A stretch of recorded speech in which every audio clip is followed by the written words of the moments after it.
gmna uses artificial intelligence for generated speech, visuals, and production. AI-generated content may contain errors.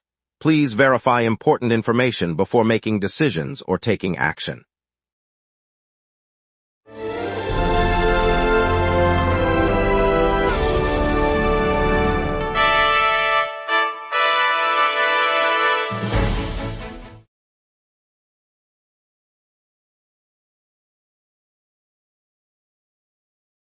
Good evening, I'm Renata Solano.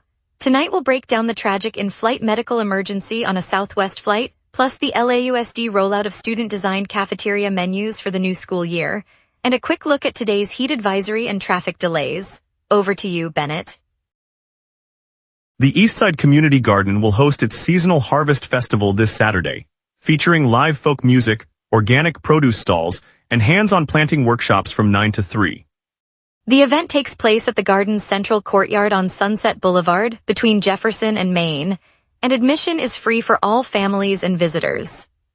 Local school choir will perform a set of traditional harvest songs at noon, while a neighborhood artist will lead a mural painting demonstration near the east fence. The garden will stay open through sunset, offering fresh smoothies and composting tips. Lots to get to. Let's begin. Here are our top stories. A passenger died after a medical emergency on Southwest Flight 958 traveling from Dallas to Los Angeles, with crew administering CPR and emergency responders meeting the aircraft on landing. Noel Kirkpatrick has the full story. Passengers on a Southwest flight from Dallas to Los Angeles were shaken Friday morning when a traveler suffered a sudden medical emergency mid-air. Crew members reported the individual became unresponsive, prompting them to begin CPR while the plane continued toward its destination. The aircraft, identified as Southwest Flight 958, touched down at Los Angeles International Airport, where emergency medics boarded and took over care. Despite their efforts, the passenger was pronounced dead at the airport. Law enforcement officials confirmed the incident and are reviewing the circumstances surrounding the medical distress. The flight resumed its schedule after the investigation began, and airline representatives expressed condolences to the family. Flight attendants also distributed oxygen masks to nearby seats while first responders prepared on the tarmac. Noel Kirkpatrick, GMNA News, Los Angeles. LAUSD unveiled a new cafeteria menu today, featuring dishes that were conceived by students across the district. The menu, rolled out as schools prepare to reopen for the 2026-27 academic year, includes options ranging from multicultural tacos to a whole-grain pasta salad, each selected through a student-led taste test panel. District officials said the initiative aims to give kids a voice in what they eat and to boost participation in school meals. The rollout will begin this fall at elementary, middle, and high schools citywide, with plans to rotate seasonal items based on further student feedback. Nutritionists from the district's health department reviewed the recipes to meet federal guidelines, and the menu will be posted on each school's lunch board and online portal. Parents can expect the new selections to appear when classes resume later this month. Earlier today, police confirmed the AutoZone store on Eastern Avenue in East Los Angeles was broken into and looted for a second time within 24 hours, this time amid a street takeover protest that swept the neighborhood. LAPD officers responded to calls of the breach, securing the site and beginning a criminal investigation. This follows a recent surge of unrest in East Los Angeles that has already damaged several businesses, prompting heightened patrols and community alerts. Detectives noted that the repeat intrusion appears coordinated with the broader protest activity, though no arrests have been made. City officials warned that continued property violations could strain recovery efforts already stretched by the wave of commercial losses. Residents are urged to report any suspicious activity to law enforcement as the investigation proceeds. Neighborhood merchants say the repeated thefts have disrupted supply chains and left shelves empty, compounding the economic strain on the area. A blaze erupted in a Santa Monica residence on August 9th, killing 2 elderly occupants. Firefighters extinguished the flames and are investigating the cause. Wesley Tran has the full story. Fire crews arrived after sunrise on August 9th, battling black smoke pouring from a 2-story home on Main Street. Inside, flames had already engulfed the kitchen and spread to the living area before firefighters breached the front door. After dousing the blaze with streams, crews found 2 elderly occupants who had not escaped. Both were pronounced dead at the scene. The cause of the fire remains under investigation, officials said. Santa Monica Fire Department deployed 3 engine companies and a ladder truck, arriving minutes of the 6:15 a.m. call. Neighbors gathered, watching the trucks and hearing the sirens echo down the block, while the department cleared debris and secured the property. No other injuries were reported. The blaze left the front porch charred. Wesley Tran, GMNA News, Santa Monica. Long Beach officials unveiled a budget proposal that would shutter all city libraries every Monday and eliminate more than 12 positions among library staff. The plan comes as the department reports a surge in patron visits, stretching resources already thin under a tightening municipal budget. City leaders say the cuts are intended to balance the books while preserving weekday services, but the proposal has sparked concern from workers and community groups who argue the reduced hours could limit access for students, seniors, and job seekers who rely on the facilities. The public library system, which serves a diverse population across the coastal city, would see its operating budget trimmed, prompting a review of staffing levels and program offerings. City Council is expected to debate the measures in the coming weeks as the fiscal shortfall deepens. Coming up, a composer finally completes his 2-decade firefighter anthem sparked by the wildfires. A moving tribute we'll hear soon. We will be right back. Every day, important stories happen across the city before any news crew arrives. Sometimes the very first person at the story is you. When you witness something newsworthy, open the GMNA Citizen Reporter app and start your report. The app guides you through every step while your report is delivered directly to the GMNA newsroom. Every submission is reviewed by our editorial team, and approved reports may be featured on GMNA. Get the GMNA Citizen Reporter app today at my.gmna.ca. Your city, your news. Welcome back. Composer Charles Henry Avalanche finally unveiled an anthem for Los Angeles firefighters today, wrapping up a 20-year effort to set the department's creed to music. The piece was recorded with 90 Hollywood musicians and performed alongside the fire crews who have been on the front lines of the recent wildfires that have scorched the hillsides around the city. Avalanche said the intensity of those blazes gave him the missing spark to complete the composition he's chased for 2 decades. The anthem, which blends orchestral brass with rhythmic percussion, will be played at upcoming fire department ceremonies and community events. City officials praised the collaboration as a tribute to the bravery of the men and women protecting neighborhoods from fire, and as a reminder of the creative spirit that thrives even in difficult times. Inglewood begins demolition of a shopping center that housed roughly 24 businesses to clear space for a stadium shuttle system, part of the city's transportation plan for the upcoming venue. Camila Arriola has the full story. The city's heavy equipment is already tearing down the former Antojitos Martin and Red's Flavor Table site, a strip of storefronts that once housed roughly 24 businesses. Crews began the bulldozing early this morning, clearing space for a new shuttle corridor that will link the upcoming stadium with surrounding neighborhoods. Officials say the shuttle system is a key piece of the transportation plan, aiming to move fans efficiently on game days. More than 20 vendors are watching the dust rise, hoping to relocate as Inglewood reshapes the area for the stadium's debut. The demolition marks the first tangible step toward that larger vision. Camila Arriola, GMNA News, Inglewood. Earlier today, an oil spill in East Los Angeles contaminated the stretch of East Cesar E. Chavez and Eastern Avenues, choking the flow of customers for roughly 50 local businesses. A county-run survey shows those merchants have seen revenues plunge between 70 and 75% since the incident. Only one establishment has received any reimbursement from the county. Officials say the spill saturated sidewalks and storefronts, forcing diners, shoppers, and service providers to stay away. The spill also seeped into underground lines, prompting a health advisory. Business owners report that after crews removed visible slicks, lingering odors have kept foot traffic low. County representatives acknowledge the lag in compensation and say they are reviewing the claim process, but no further payments have been approved. The economic hit underscores how quickly an environmental mishap can cripple small business corridors in the city. National Weather Service has issued a heat advisory covering most of Southern California, sparing only the immediate coastline. Temperatures are soaring to 100 degrees Fahrenheit across the interior valleys and foothills, with the advisory taking effect today and remaining in force through the coming days. The extreme heat is amplifying fire weather conditions, prompting heightened alerts for rapid fire spread. At the same time, the combination of sweltering air and lingering sea breezes is raising concerns about coastal flooding in low-lying neighborhoods. Residents are being urged to limit outdoor activity, stay hydrated, and keep an eye on local alerts.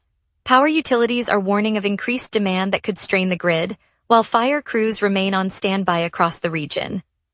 Authorities say the advisory will stay active as long as temperatures stay above 100 degrees and fire risk stays elevated. Verizon customers across Southern California are experiencing a widespread outage after vandals severed fiber optic cables, leaving phones stuck on SOS mode. Repairs are ongoing. Julian Mercado has the full story. Vandalism crews sliced through a bundle of Verizon's fiber optic cables early Sunday, knocking out service across Southern California. Engineers scrambled through the morning, but the damage left thousands of phones stuck on SOS mode, unable to place regular calls. By mid-afternoon, crews had identified the cut sections and began splicing new lines, but customers continued to hear the emergency tone as the network rerouted traffic. Verizon confirmed the incident was intentional, not a technical fault, and warned that restoration could take several hours as they replaced the severed strands. The outage underscores how a single act on the underground backbone can ripple through a region's communications. Julian Mercado, GMNA News, Los Angeles. Now let's turn it over to our meteorologist for tonight's forecast, as temperatures climb toward triple digits. A deepening high-pressure ridge steers a dry, sinking air mass over Los Angeles tonight. On this date, Los Angeles hit a record high of 90 degrees in 2025, a peak that rode the tail end of an unprecedented summer heat wave that pushed daily maxima into the mid-90 range for weeks. The record low, 55 degrees set in 2016, fell during a rare Pacific cold surge that slipped southward, dropping overnight temperatures well below the usual winter baseline. By contrast, today's climatological normals sit around 87 for the high and 64 for the low, keeping today's comfortably within the expected range. The live radar shows a completely clear canvas across the basin, no echoes at any elevation. A robust high-pressure ridge is suppressing convection, and the south-southwest jet at 500 hPa is streaming aloft, steering any moisture well east of the mountains. With sinking air and low humidity, no precipitation will develop tonight, and the clear sky will persist until after sunrise. Shifting now to the evening outlook. At 6 p.m., the city basks in 88 degrees under a cloudless sky, humidity hovering at 37% and a light west wind at 6 miles per hour. A high-pressure system is building aloft, rising and sealing the atmosphere, while the southward jet at 22 miles per hour reinforces subsidence and keeps moisture locked out. With the sun still high, the UV index reads 9, indicating strong solar intensity for the remaining daylight. Winds remain gentle, well below the 16-mile threshold, and no weather alerts are active. As the night progresses, temperatures will dip toward 66 before sunrise, then climb back to a comfortable mid-86 tomorrow. Turning now to the 5-day outlook. Monday will usher a high near 90 degrees with a low in the mid-60s, but a thick marine layer will blanket the basin, delivering overcast conditions throughout the afternoon. Tuesday clears dramatically as the ridge strengthens, keeping highs at 88 and lows in the low 60s, offering bright skies and the warmest stretch of the week. Wednesday's pattern shifts back to overcast as a weak trough nudges the jet, pulling cooler air inland. Temperatures ease to 86 with lows in the high 60s. Thursday remains similar, high 84 and low 68 under persistent clouds, while a subtle ridge rebuilds for Friday, bringing a return to clear skies, highs back to 86 and lows in the mid-60s. The week's temperature swing stays within a modest 10-degree band, underscoring a stable, season-typical pattern. And that's your weather. Remember, the local sunset is also available as a podcast. Listen anytime on Amazon Music or wherever you get your podcasts. Next, a look at traffic delays, a preview of the Dodgers versus Royals, plus a reminder about today's lineup. We will be right back. Every day, important stories happen across the city before any news crew arrives. Sometimes the very first person at the story is you. When you witness something newsworthy, open the GMNA Citizen Reporter app and start your report. The app guides you through every step while your report is delivered directly to the GMNA newsroom. Every submission is reviewed by our editorial team, and approved reports may be featured on GMNA. Get the GMNA Citizen Reporter app today at my.gmna.ca. Your city, your news.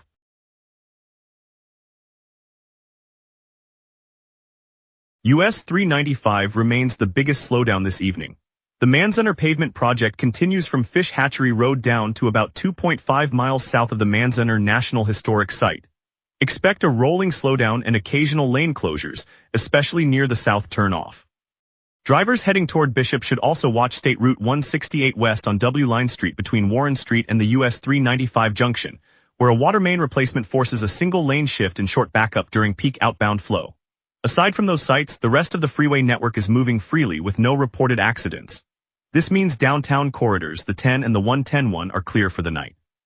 Looking ahead, the evening rush should ease after 10 o'clock, and the construction crews remain on schedule, so no further delays are expected beyond the current work zones. Today the calendar sits quiet, a rare pause in our bustling city rhythm. That gives us space to breathe in the neighborhood sounds of Boyle Heights and watch the sunset over the hills. But the excitement is just around the corner. KCO in 2026, the world's biggest K-pop festival, is set to take over Los Angeles next week. It will flood the city with chart-topping acts, cutting-edge fashion, and street food that turns a night out into a cultural feast. For anyone who loves music that moves bodies and hearts, it's a chance to see the genre's biggest stars under one roof and to connect with a global community right here at home. So while today we linger over a calm afternoon, keep an eye on the coming days. KCON promises a burst of energy that will echo through our streets. And now here's Terrence with sports. Dodgers battle back home, roster moves swirl, and a clutch triple fuels drama. After a dreadful road trip, the Dodgers snap back home for a 7-game stretch at Dodger Stadium. Opening night pits them against the Kansas City Royals, and left-hander Tarek Skubal earns his first start in the park since the trade, anchoring a rotation that hopes to regain stability. Corbin Carroll's 9th-inning RBI triple tied the game at Chase Field, marking the second triple in as many innings for the Diamondbacks. With Edwin Diaz unable to close, Geraldo Perdomo's earlier triple set the stage, underscoring a bullpen collapse that forces Los Angeles to reassess late-inning strategy. The Dodgers have compiled a complete ledger of every transaction from spring training through the postseason, offering fans a transparent view of roster churn.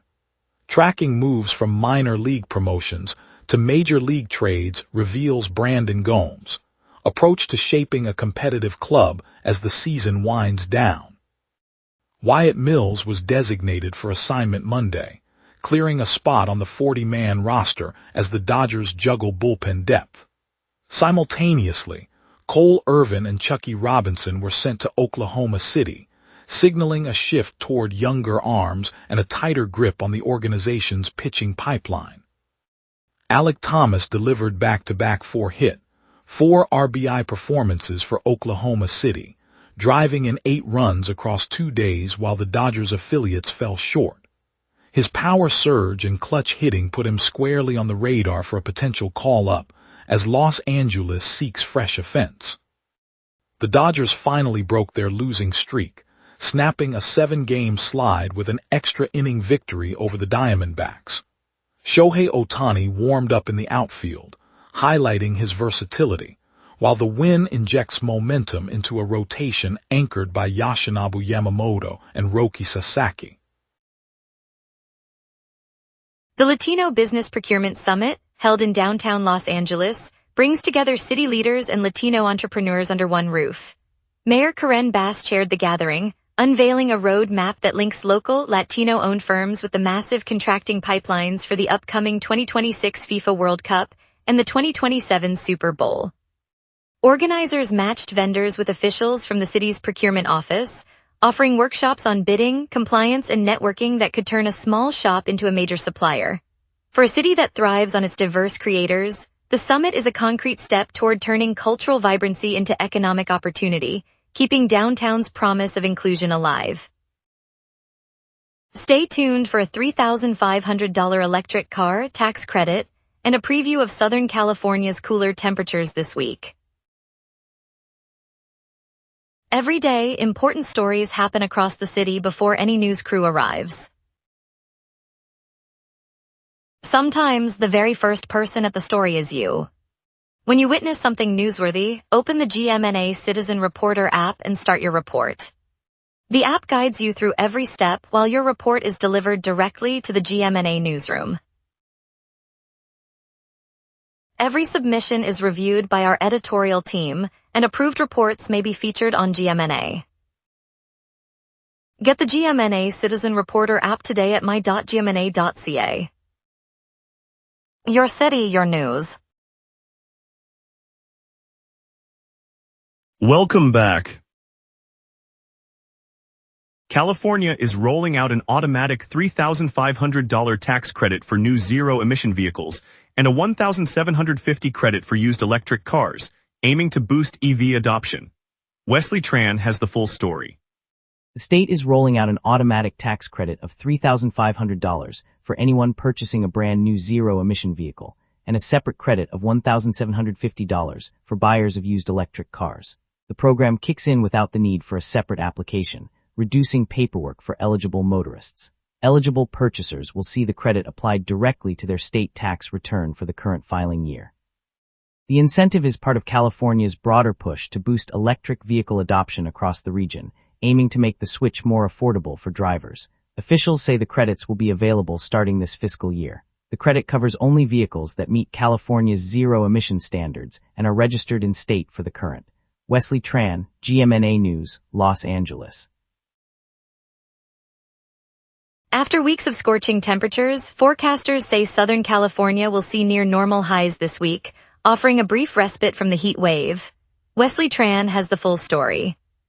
Morning temperatures are finally easing, with forecasts showing highs slipping back toward the usual mid-70s as the week unfolds. After more than 2 weeks of relentless heat that pushed mercury well above 100 degrees, the inland valleys and coastal corridors alike are set to see a noticeable break. Meteorologists point to a cool front moving in from the Pacific, bringing breezy afternoons and nighttime lows that dip into the mid-50s.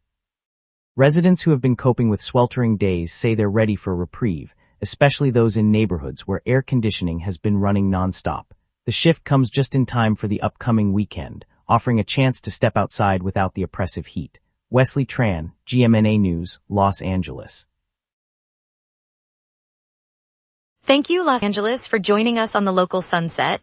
Tonight's reminder of community resilience came from the composer completing his 2-decade firefighter anthem after the wildfires.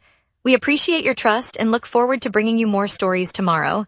Stay safe, stay curious, and see you then.